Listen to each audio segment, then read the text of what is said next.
Andrew, thanks so much for being here. Hey, George, thanks for having me today.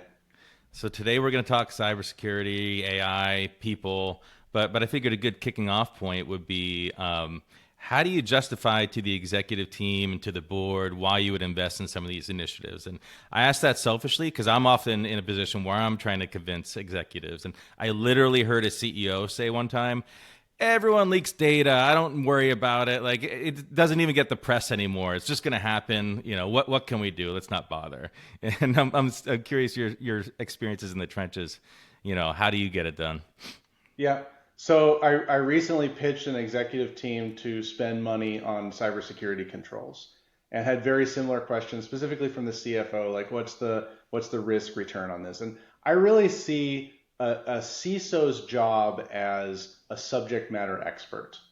And to come in and say, we have risk X, and there are three different ways that we can address that risk. We can just ignore that risk completely. We can spend a small amount of money and bring it down a little bit, or we can spend a reasonable amount of money and really reduce the risk. And it's really about what is the risk appetite of the business and what do they want to do. And a lot of times they'll say like, how would other organizations of our size do this? Is this kind of table stakes or gold standard? That kind of stuff. But in the end, I think the business is able to see the value in saying, I'm a more cybersecurity mature organization.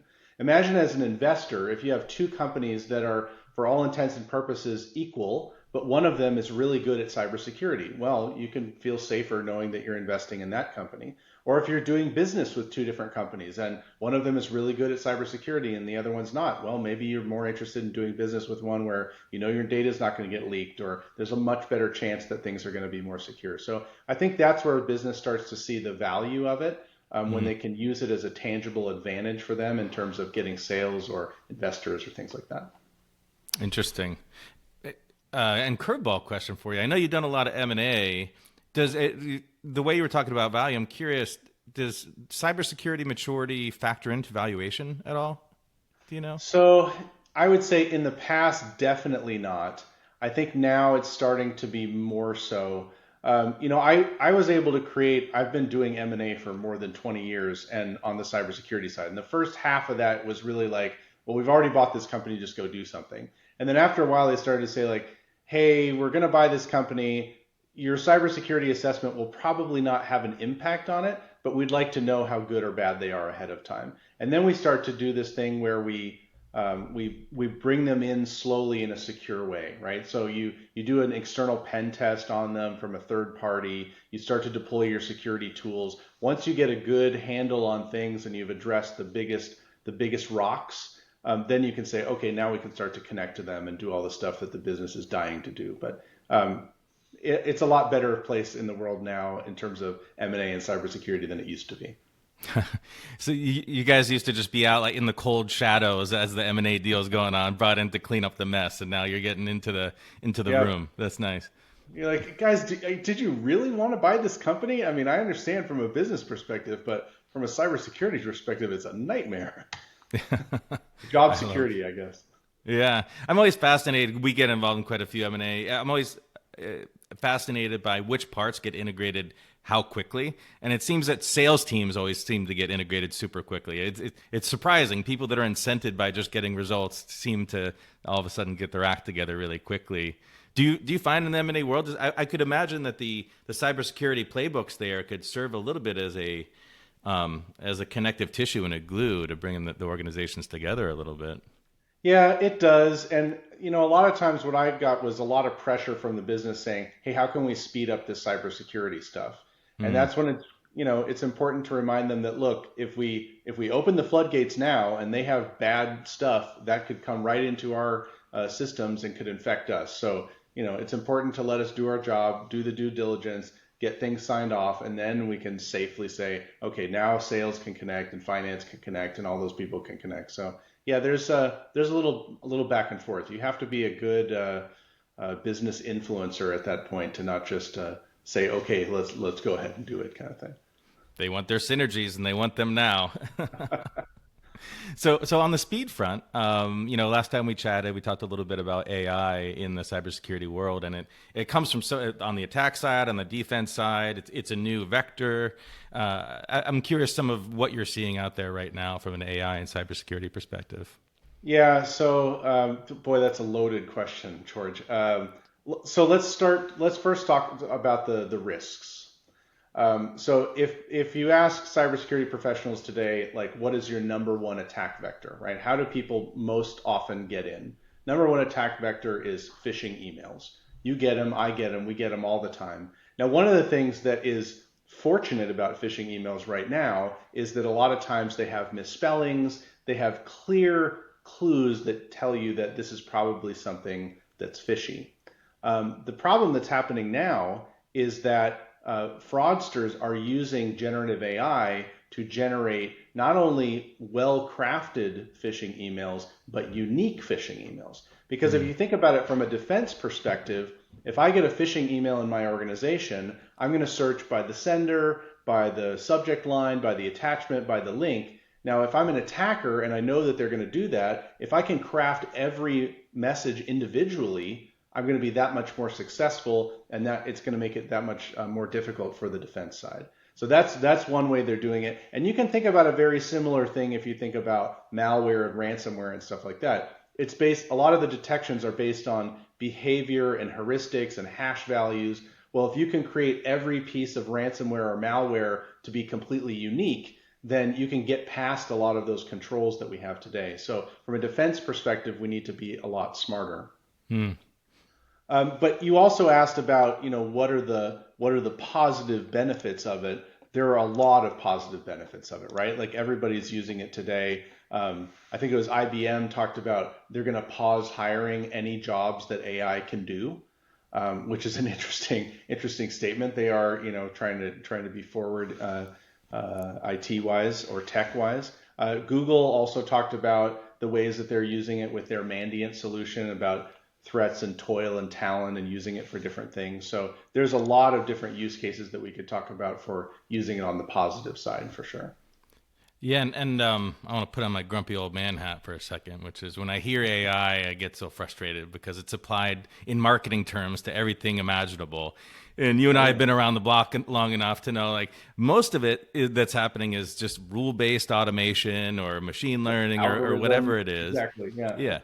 And it's not just Skynet battling Skynet out there. There's some, I think, more practical, pragmatic things that can help people do. Maybe it would be interesting to explore, because our audience, they don't all know cybersecurity, but like on a cybersecurity team, how is AI making their lives easier? Because I find AI in general, if you can just free up time from your existing team anywhere in the organization, you start to see some great benefits. It doesn't need to be some crazy Skynet thing. So I'm curious Yeah. what's happening. So one of the things that I would implement with my teams in the past, and it was actually like an annual objective that people get bonused on, we did this thing called SSAOE, which is an acronym that is simplify, standardize, automate, offshore, and eliminate. Mm. So as much as possible, you want to always be moving down low value tasks so that the team can do higher value tasks. So there's going to be new things. Next year, there's going to be something else. 2, 3, 5 years from now, everything's going to continue to change. So as much as you can, you want to push down those low value tasks. So you think about using generative AI to automate routine tasks. People who work on a SOC or a security operations center doing an investigation, they may have to get into 3 or 4 different systems. They may have to put that all into a spreadsheet and massage the data to get down to the details of what they really want to get. Well, if you're smart enough, you can help generative AI to do that stuff for you and do it for you regularly. So you start getting, okay, here's exactly what I wanted, instead of having to kind of sort through all this data to get to the goal that you're looking for. So that's one, I think, very good use case for it. I love that framework. I want to poke into that a little bit because we always talk in our organization about elevate and delegate your role. And but I threw out a challenge for our team to look for as many opportunities to leverage AI to free up their time. and to be honest, it's a little bit crickets because everyone's just so darn busy with their day jobs. But if you start incenting people off of it, I could see where that would move the lever a little bit. Can you help me understand a little bit? Like, what is that incentive framework? What is that? What is that? Like, I understand those pillars that you have, but then how do you structure Sure. that? So what you have to do is on like a mid-year review or a quarterly review or end of year review, you'd have to talk about what are the things that I've done that fit into that SSAOE framework, right? So I've eliminated this low value task that we used to have to do, or I've automated this task where it used to take, 3 or 4 people a couple hours a week. It now takes one person 15 minutes to run this automation. So we were always trying to find ways to eliminate things and reduce things so that we'd have more time to learn and more time to do additional tasks. And you're right. If you just tell people, yeah, go do this, yeah, that sounds great. I got a lot of other stuff to do. But if you tie money to things, people are generally very interested in doing it. Like, part of your end of year bonus or your salary increase for next year could be based on how successful you were at doing these things. So if you did one, well, that's probably not very good. But if you did 5 or 6 of them, well, hey, that's really doing a good job, and not only helping you, but helping the rest of your team and hopefully helping the entire organization that you work for, right? Yeah, yeah. And as much as my grumpy old man perspective on the marketing label of AI, I have found that there are real dollars at the board level and the executive level. They're in an AI bucket. And if you can kind of tie that to what you're doing, you can unlock those. I mean, have you had those experiences in your line of work? Yeah, no, we definitely have, and it's important to be able to tie back to those buckets like you talked about, those kind of initiatives, and say, here's ways that we are doing that. Here's ways that we are leveraging it. I wouldn't want to get onto your grumpy old man hat and try and say we're doing AI for things that we're not. But it's also a great way to incentivize people. Like, look, here's if you want to do a project, here's a way that we can do it leveraging AI, and we can tap into these additional funds or incentives or whatever to move those things forward. Mm.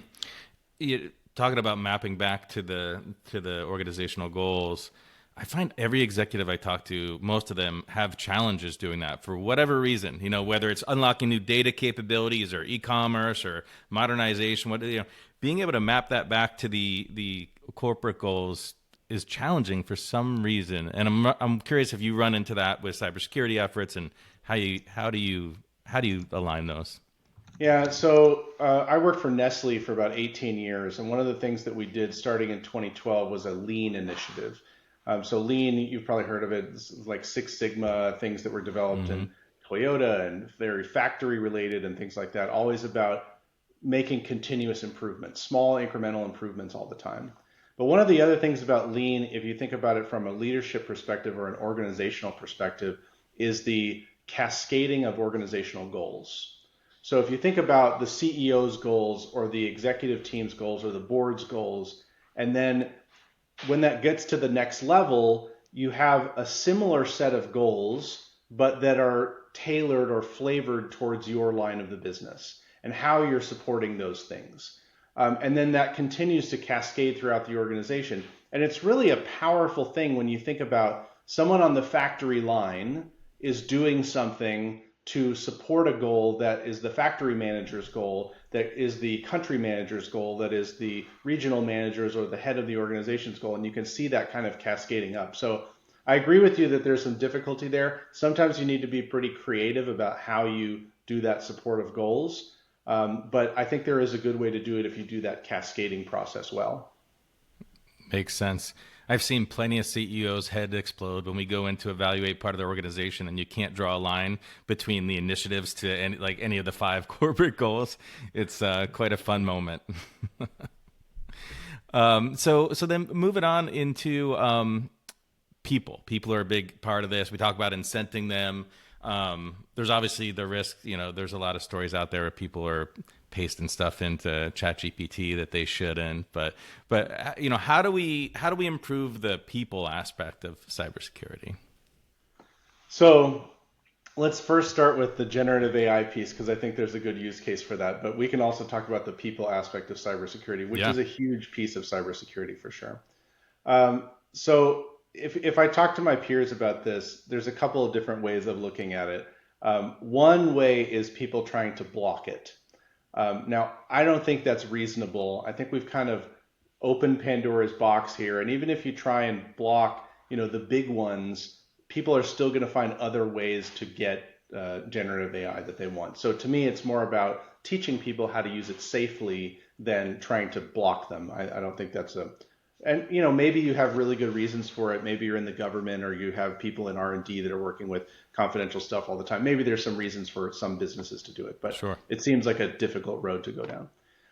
The second part is looking at policies, right? So you probably already have some kind of a cloud policy or a SaaS policy or something like that. So saying, look, this is another SaaS solution. This is another cloud solution. You wouldn't go to Pastebin and put our corporate secrets out there. Don't do the same thing in generative AI just because it might be able to give you more information. One of the interesting things that I've seen are these kind of security teachable moments. So you go into whatever generative AI tool and some kind of browser plugin or something pops up and says, "Hey, George, I noticed that you're on this Gen AI site. Just want to remind you of the corporate policies about that, and we're able to track what you're doing here. So make sure you don't put anything confidential in there because that's not allowed, and we don't do that." And so to me, that's a very powerful link between people and the policy and getting them to see that. One thing I've done before with like a DLP tool is we just had a pop-up message that said, "Hey, I noticed that you're trying to copy, 10 gigs of files to a thumb drive. What's your business reason for doing this?" And when people start to see that, like, maybe I shouldn't do this because they know that I'm doing this, especially if they're doing it for the wrong reasons, like an insider threat or something. So those kind of things, those kind of messages can really help people to understand. And it's a powerful learn in the moment thing.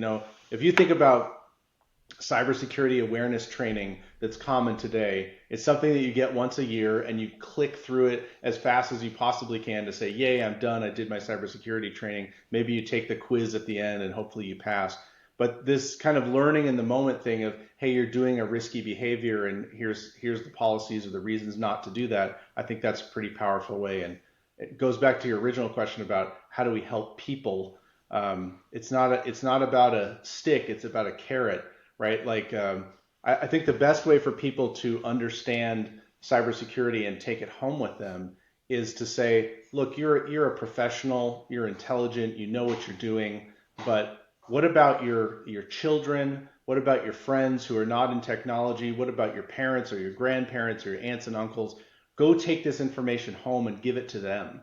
Because if they get a phishing link, maybe they don't know all the same stuff that you do. And when people see that in terms of protecting their family and friends, that becomes a very powerful tool as well, that kind of emotional connection to it.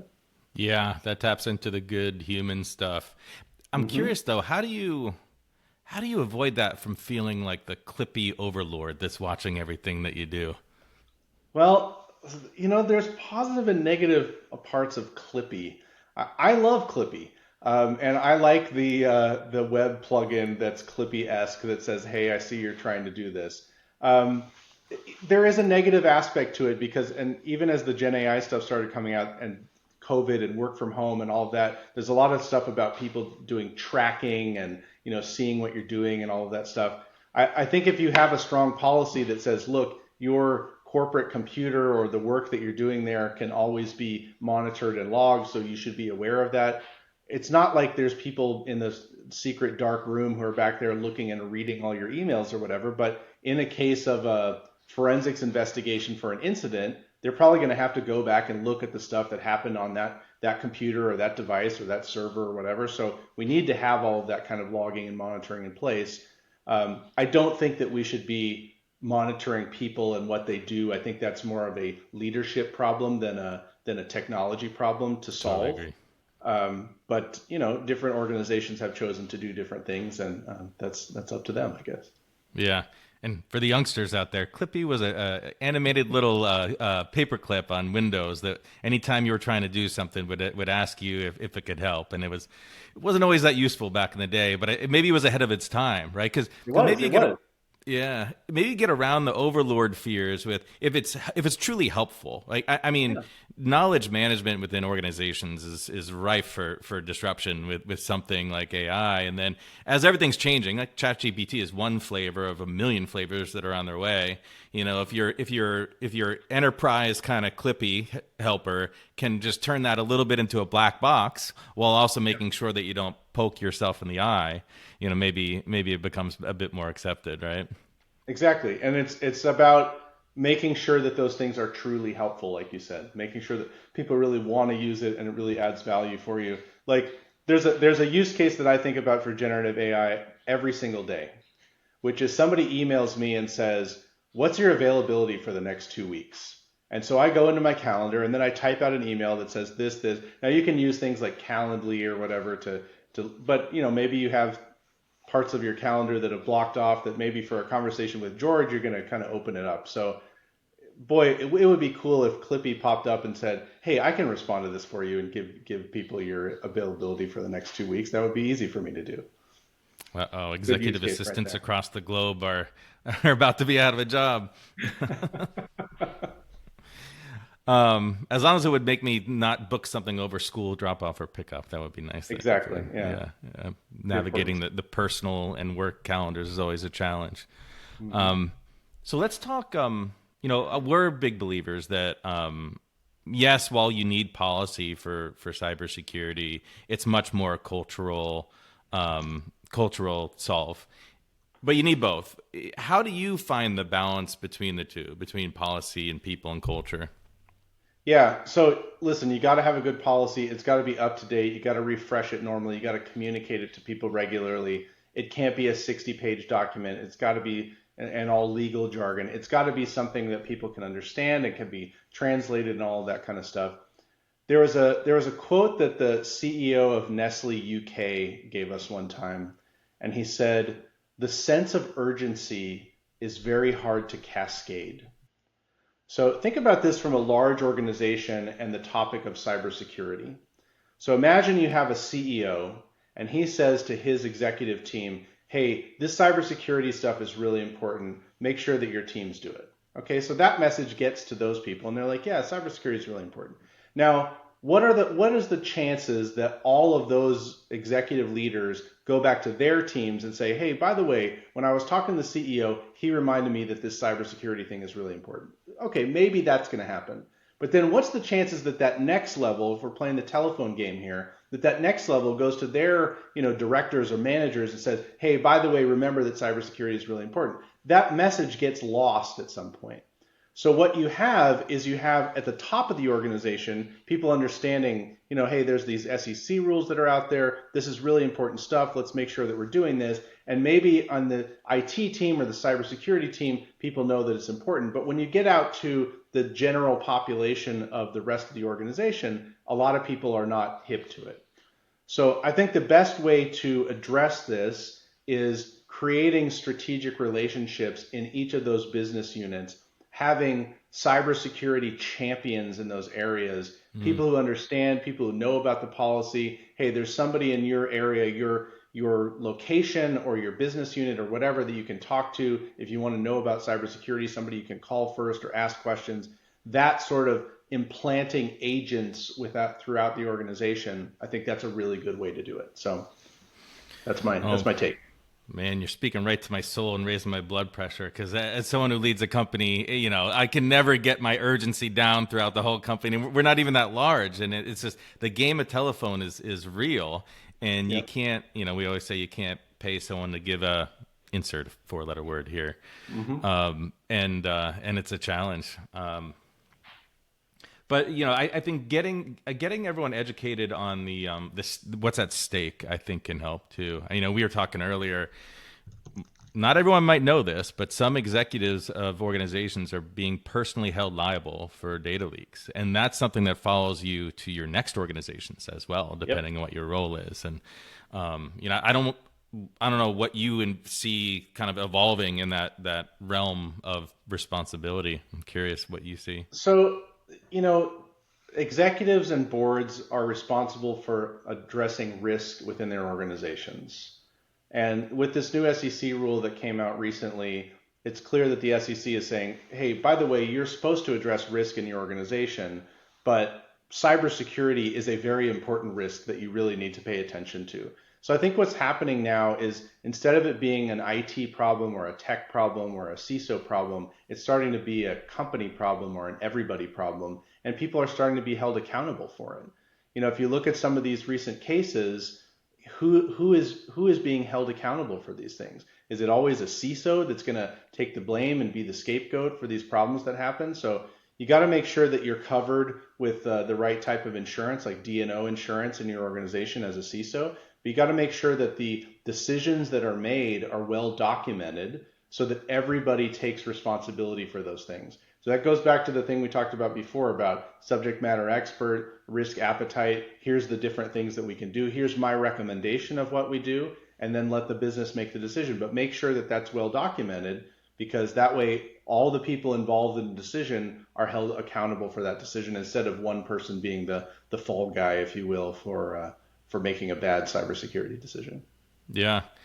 We find ourselves in an interesting position in that one of our capabilities is we do cybersecurity advising, but then another is essentially helping our clients get more out of their data. And I just hosted a roundtable recently with some well-known brands. Pretty much all of them on average are rating themselves like a letter grade of a C on their ability to get the value out of the data. And so I'm Yep. sitting there, I'm like, okay, so you have this data that, everyone was saying data is the new oil and everyone's just Yep. collecting more and more data, but you're not even getting the value out of it. While at the same time, it feels like it's becoming more and more of a liability that you have within your organization. And I was trying to figure out if there's any interesting frameworks or rules of thumb for, hey, if you have X amount of data or across this many different things, it's like this much more of a liability or anything like that. It's very Yeah, if you subjective, I'd if you imagine. use quantitative risk assessment methods, and if you Mm, look at the fines, like GDPR or CCPA or some of these other data privacy regulations, it makes it very easy to translate the amount of data and the number of records into financial risk. So you can say, mm, look, we've got 1 million customer records. It's $1,000 per record is the maximum fine. We could have up to $1 billion fine if these records get breached. And here's mm. the amount of cybersecurity spend we need to protect them or protect them better than we are right now. That's actually a very nice way to do. And there's a whole conversation about qualitative versus quantitative risk assessment methods. You can go to your board and show them the little pictures with the red and yellow and orange blocks on there, but it's much more powerful to say we have this much dollar amount risk exposure. Implementing this much of a control that costs this much money can lower it by this dollar amount. It's still not an exact science. It's all based on actuarial tables and estimates and stuff like that. But listen, that's how we do insurance today, right? I mean, insurance is not exact science either. It's all based on estimates and Monte Carlo math schemes and stuff like that. So it's using that same kind of methodology to think about cyber risk.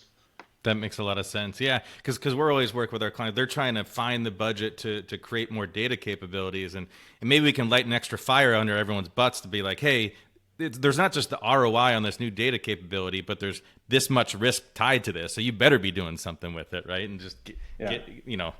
cut out the nonsense and get it done, right? Interesting. Well, Andrew, I really enjoyed this conversation. I always like to finish with a fun question, which is throughout your career, across personal, work, your life, what's the best advice you've ever received? Wow. I don't remember you prepping me for this question, so this is I didn't. No. really going to be off the cuff. So I think the best advice I ever received is that no one is going to care more about your career than you do. Hmm. So if you're not doing a development plan for yourself, if you're not educating yourself, continuously learning, reading books, getting certifications, going back to school, if you're not doing that stuff, nobody's going to do it for you. Now, you might have a manager or a leader or whatever who's nice and helps you in that area, but the number one person who's going to care about your career is you. That's great advice. I love that. I luckily got that early on as well. So that's fantastic. Well, Andrew, thank you so much. I really enjoyed this. Thank you, George. Have a good one. Cheers. You too.